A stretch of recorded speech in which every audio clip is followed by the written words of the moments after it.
Kala mo, hindi kita maayos ah.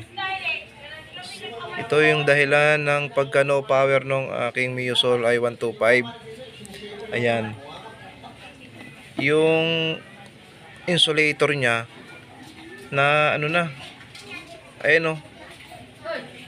Parang tumatama sa plastic. Hanggang naputol yung wire. Pagbunot ko nahugot. Kaya pala no power. Wala palang ignition key. Ayan yung accessory wire niya. Hindi dumadiretso sa positive ng battery. Ito yung dahilan, putol. At yung isa pa accessory wire ito, check ko na rin, baka mamaya maputol din. Dalawang wire pa naman yan. Delikado. Yung positive ang naputol. Buti dito lang, hindi umabot sa loob para wala nang masyadong baklasan ng tape. Ayan.